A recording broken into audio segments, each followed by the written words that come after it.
Battle Spirits? What? Lamau. Also, I don't know if I'd be able to fly out to Vegas on this short notice. Such was my first introduction to Battle Spirits Saga. Not a YouTuber promoting it, not seeing any gameplay. If I don't get technical, my first exposure ever to Battle Spirits proper was my first proper playmat I ever got. Once a mighty dragon to show off, and now retired as a work mousepad. My second exposure was finding out Kamen Rider did some collaborations with them, and continues to do so till this day. My third was my good friend from college, Jonah, telling me about a tournament in Vegas. I hemmed and hawed over it, but decided against it. I was going to try to go see a concert in May, and I wanted to save up some money for it. But my curiosity got the better of me. Hey, Jonah, can you send me more details for that Battle Spirits thing in March that's happening in Vegas? I got the link sent, checked it out. It's got cash prizing if you crack the top 128. And it's free to enter?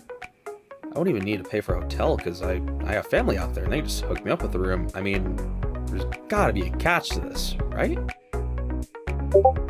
Yeah, it's free and they give you a pre-built deck if you don't want to buy product.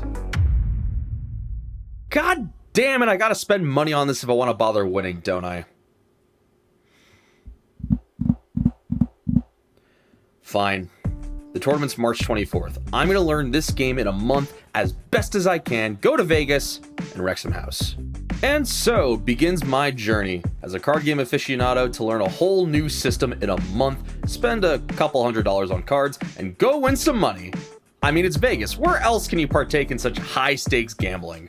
Though probably the most important question going into this, what is Battle Spirits Saga? It's one of another many card game Bandai's been putting out at a weekly pace between Dragon Ball Super, One Piece, Digimon, and now rebooting Battle Spirits for the West. It is up to Jonah to teach me the basics. We started with the 4 starter decks: white, yellow, red, and purple. Technically, Battle Spirits has 2 more colors in the Japanese game, but those aren't out yet in Saga. But what's weird is that this game is crazy fluid. It's got the Yu-Gi-Oh approach to card design where certain cards can definitely work better in particular strategies, but there's nothing inherently a part of the system that prohibits you from mixing and matching. The mana system is a lot like Hearthstone where you get something every turn, and it uses colors a la Magic to help focus in on deck construction and reward you for dedicating to one color. But compared to other games, the resource system is some of the most fluid I've ever seen, and I thought I saw the peak with Digimon's memory system. Mana in Battle Spirits is handled through cores. You need cores to not only cast your cards, but to stick your creatures to keep them alive and get them stronger, or to access more potent effects, depending on the card. Nexuses don't need cores to stick around, but do appreciate cores to access utility effects for your side, or debuffs for the opponent. The big thing is that you can use cores across your permanents to cast other cards, even if it would mean sacrificing something that's already on your board. On top of all of this, every card has some amount of reductions that can reduce the casting cost depending on the number of other like-colored permanents you control, which, for example, even if you're not in red to take advantage of the max 3 discount on Nebula, Dragon, Andromeda, you can still play it for its potent level 1 effect that removes smaller creatures and nexuses. And beyond all of this, cores also represent your life. You hit 0 life cores, you lose. But whenever you lose a life, it goes into the reserve to be spent like any regular core. So life loss in BSS is definitely more of an advantage compared to other games, where it's much more like a score or an effect requirement. So anyway, Jonah showed me all the starter decks. Red featured your usual fantasy dragon, yellow featured your usual fantasy unicorn dude, purple with the usual fantasy Skeletor, and white with transformer elks. Naturally, I picked white to try first because Mecha Bambi and his crew of Gundam sounded pretty fun to play. Unfortunately, the My Little Pony Brigade of Yellow rushed me out of the game, so I picked up Skeletor Purple and then got run over by red dragons. So after getting my ass decisively handed to me, I got the lowdown on the big important cards decided on by the community that had only just had the full card list for a month or so at this stage. Siegeworm Nova, being the mascot of the game, dictated he have a powerful effect, and being able to restore all of your missing life is pretty good, but the game determinative card was Absolute Ice Wall, a magic card that could be used a la Yu-Gi-Oh! Trap cards to not only restore health after an attack, but to end the attack step entirely.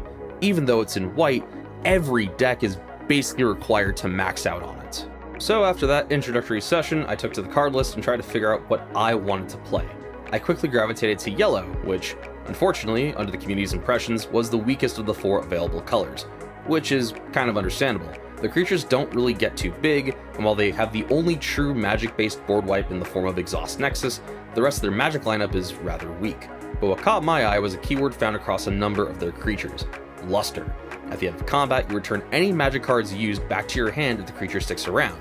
Combined with Archangel Michaela's level 2 ability of making your magic free during combat, this sounded like a great way to accrue value and combo the opponent out. Plus, there's even a creature, Archangel Shin, that can repeatedly swing after you cast magic during combat. The whole thing was foolproof. But lo, I was a victim to the foul beast that has slain plenty of other card game connoisseurs before. The Literacy Devil. A misread of a card effect seals your fate in a game, and as luck would have it, poor Shin can only ready himself for another attack once per turn. So that plan went out the window as soon as it came to fruition. The next idea was shifting away from the magic and focusing on the creatures of yellow, most of them being or supporting 2 costs. Their superstar, God Beast Behemoth, set himself apart from Michaela in many ways. In most cases, he's easier to play because his massive 8 cost is reduced by spirits in graveyard as well as stuff on your field. His ability creates evasion for your smaller units to push through opponents' higher level creatures. Either they take the hits, or spend cores to reduce their units' levels so they can actually block your stuff, which is good for you because you want your creatures to have high level effects, and therefore your opponent has to sacrifice that to block your stuff. So the next deck idea was then taking the best 2 costs in the game, mostly in yellow and then a couple in red, and push through God Beast and Holy Potion to refresh the units and go in for repeated swings. Throughout all of this process, I was testing the decks on Tabletop Simulator with Jonah and a handful of other people on the Battle Spirits Tensei Discord, of which I'd be remiss to not mention the gentleman I only really know as Phased. Several nights of being pummeled to death by Red Rush brought me to understand the ebb and flow of the game, not just against Red Rush, but in a handful of other matchups too. But primarily Red Rush, he might not know how to play another deck. But seriously, him and the rest of the Discord were a great resource to help talk shop and get games in. It was Phased actually who helped me figure out changes to the list, and additionally showed me this list, a yellow 2s list that used Michaela to dig for helpful magic while using the 2 cost to push for offense. And importantly, this was the list I was practicing with from basically early March up through almost the tournament. Generally, you don't want to do massive changes prior to the tournament unless you suspect some pretty big meta changes. Admittedly, there were some big shifts. The red deck featuring Siegeworm Nova and the Star Dragons was proving to not be the undisputed best deck in several pre-release tournaments. Instead, decks featuring purple and white were taking top spots. Purple had the removal, and white had the big creatures, including a whole robot elephant. And to top all of this off, I found a list that made top 4 in a pre-release tournament just barely a few days before Vegas. And look yet, I was very impressed. It was running the Nexus removal nearly exclusive to red, purple's core theft to delete cores, huge white beaters. This list seemed absolutely wild, and while I said I'd test it, that never came before the tournament bells tolled. It was time to ship out to Vegas. It's Friday, time to pick up product that I pre-ordered a few weeks ago at this rate. Oh, and I'm also on about 3 hours of sleep at this point because I made the crucial error of playing Commander for most of Thursday night. Fun! I gotta lift back to my dad's place, drop off my luggage, and take another car down to the convention center. Now, I had been to the convention center about once before, years ago for one of the yearly Level Up Expo events. This time, the event was taking place all on the top floor. And who else do I see as I wait in line to get my badge than Jonah, carrying a precarious leaning tower of product. Alongside his friend Jaden and Jason, who I literally met in line about 5 minutes prior, the 4 of us all gathered our collective cardboard crack and made our way to a table. Now, everyone else in this group had decided to go absolutely balls to the wall and get the 8 allotted boxes of product. I decided to get the much more conservative 3, and then try to haggle with everyone for missing pieces later. And it helped that we were all going in different directions when it came to deck building. Ideally, this avoids people from having crossover into similar strategies, and then losing out on not having full playsets of the cards. But no matter what deck we all wanted to build, one imperative piece of crossover remained the same no matter what. We all needed 4 absolute Ice Shields. So let's talk for a minute about rarity and ratios. Ice Shield was rare. Unfortunately, since it's a Bandai game, and as Jason explained, having not only played other Bandai games, but having played the original Battle Spirits, they handle rares a little differently. Unlike most other collectible card games or TCGs on the market, a rare in a pack isn't actually guaranteed, which is a problem. Since you need 4 of these for your deck, and there's 4 of us, so we need 16 of this card. Now, technically, we actually had 2 chances to grab it in the boxes. Fortunate influencers were opening their early gifts, trying to figure out the ratios of rare cards you could obtain. of which it turned out there were 6 X-rares and 1 alternate art rare per box. Luckily, Ice Shield was a possible alternate art you could receive from your box, so we all go to work cracking boxes, and unfortunately, things were not looking great for me. Between my 3 boxes, I only got 2 Ice Shields. So in my desperation, I decided to get a 4th box just to try and even the odds so I didn't have to trade up or borrow, and that box also didn't have an Ice Shield. While I was fairly miffed at everyone around me opening alternate art Ice Shields and completing playsets fairly easily, thankfully, Jonah and Jaden helped me get the last 2 Ice Shields I needed, as well as a handful of other yellow cards like finishing the playsets of Godbeast Behemoth and Archangel Michaela.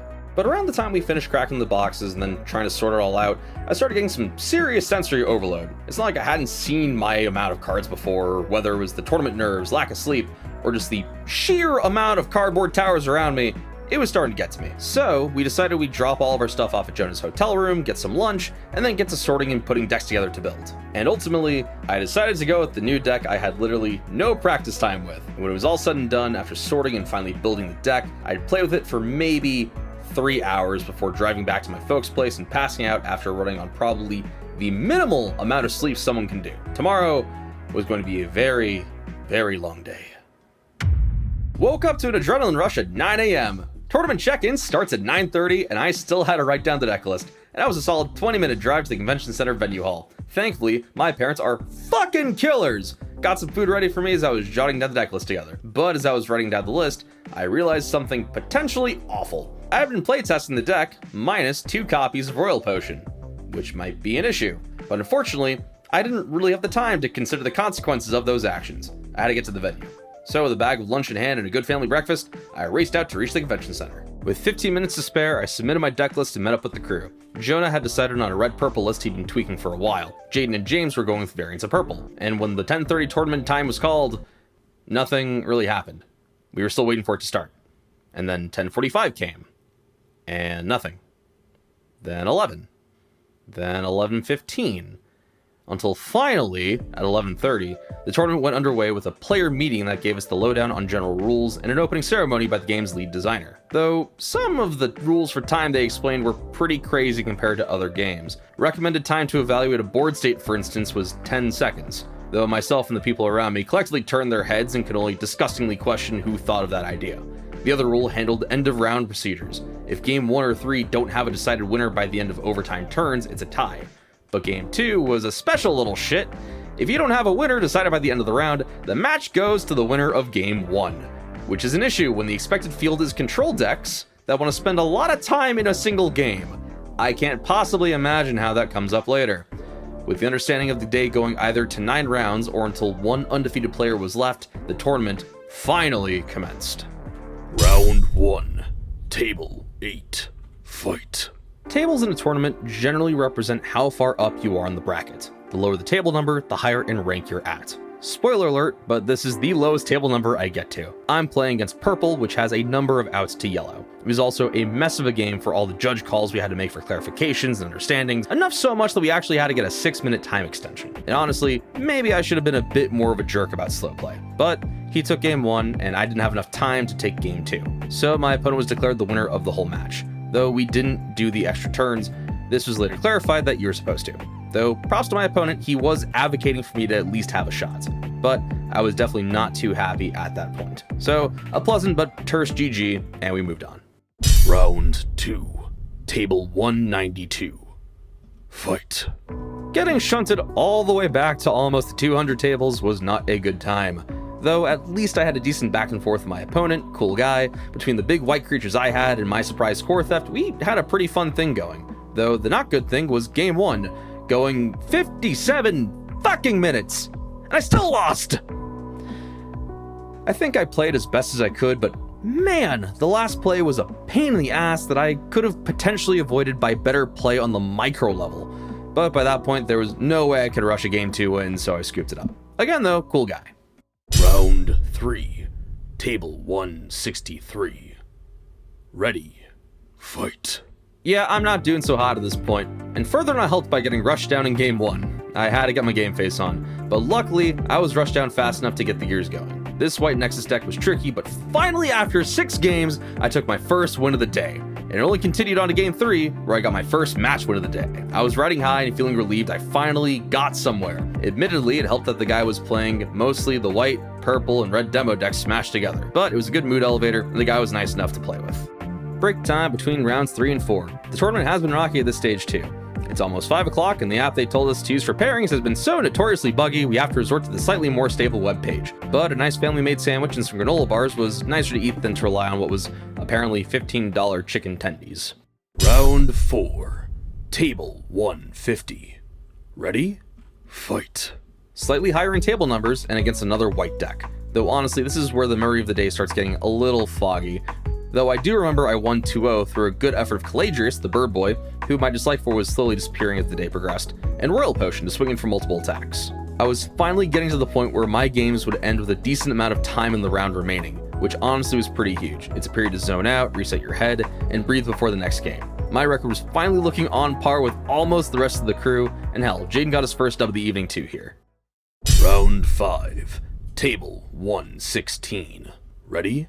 Fight. Third white deck in a row, third win of the evening. I remember the highlight here was getting a board state up where every creature I had die would give me 3 mana and 3 cards. Yeah, white doesn't pair up too well against yellow, and at this stage I was feeling definitely more prepared for the rest of this tournament, especially since we were expecting 9 rounds. Halfway there. The games ended fast enough, so I got a water refill, enjoyed a nice cookie from home, and chilled with James until round 6 started, enjoying the nice night air, and talking about Common Rider to have a moment's peace before the next round. Good stuff. Round 6. Table 81. Wait, no. Table 82. Ready? Fight. Yeah, so this round got weird. Mostly because about 5 minutes in, a repairing happened. So even if you got with the same opponent like I did, you had to restart your entire game, which actually was a good thing for me. I was definitely on the receiving end of a beatdown. So when we restarted the match, I had a better opening hand than I had at the start and swiftly beat my opponent down in game 1. Though as we were shuffling up for game 2 and sideboarding, he realized that his dragon should have prevented my smaller guys from dealing the damage to his life total, and that it shouldn't have taken the game. The literacy devil strikes once again.